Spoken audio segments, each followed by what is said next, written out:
L'incertitude persiste. Nous sommes toujours en attente de la présentation des programmes électoraux par des partis politiques clés. Adam Gazzoli, The Adames Principle.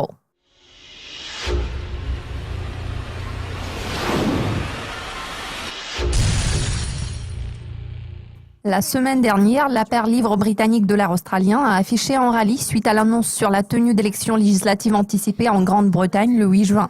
Le $ australien semble être assez fragile après la publication des données économiques les plus récentes. Vu ce qui précède, quels sont les facteurs qui vont façonner les perspectives de cette paire de devises à court terme ? Je pense que les perspectives à court terme de la paire sterling $ australien seront principalement tributaires de l'évolution de la livre britannique. La majorité écrasante des participants au marché ont adopté des positions courtes sur la livre. Pour ce qui est du $ australien, il s'est affaibli en raison des données décevantes sur l'emploi. En revanche, la monnaie australienne s'est quelque peu redressée par la suite. Il semblerait que le $ australien puisse regagner une partie du terrain perdu. Quant aux perspectives de la paire sterling $ australien, je pense que nous avons déjà cassé certains niveaux techniques clés à la fin de la semaine passée. Chez The Adames Principle, nous sommes d'avis que la barre d'1,66 constitue un niveau crucial pour cette paire de devises. Pour l'instant, il se situe en dessous de ce niveau, aux alentours de la barre d'1,69. En revanche, je pense que cette paire sera bien soutenue au niveau d'1,67 qui correspond à la moyenne mobile à 200 jours. La livre sterling reste bien soutenue après l'annonce sur les élections anticipées en raison des attentes d'une nette victoire du Parti conservateur, ce qui devrait faciliter les négociations autour du Brexit. Quelles sont vos prévisions financières à moyen terme ? Je peux dire que la situation commence à se clarifier. Maintenant, nous savons qu'il y aura de nouvelles élections. En revanche, l'incertitude persiste. Nous sommes toujours en attente de la présentation des programmes électoraux par des partis politiques clés.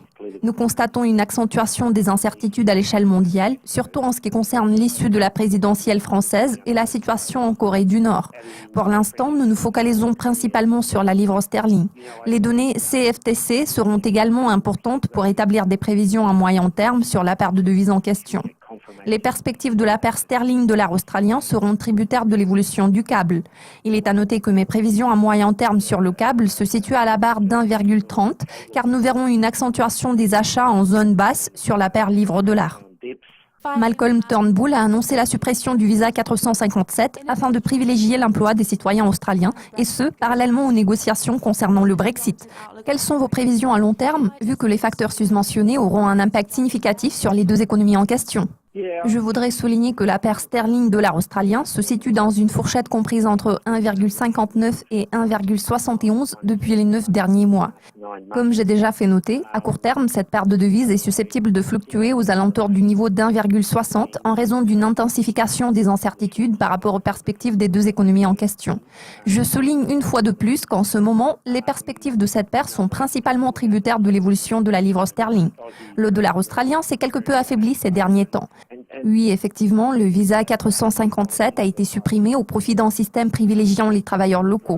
Par contre, le facteur qui a le plus d'importance pour le $ australien est le commerce avec la Chine. C'est pour cette raison qu'il faudra surveiller de près l'évolution des données émanant de la Chine, notamment en ce qui concerne la croissance et la demande de matières premières australiennes. Adam, merci de vos commentaires, merci de votre attention. Cela conclut cette édition des prévisions, mais nous vous invitons à suivre nos mises à jour régulières sur le site de Dukascopy TV.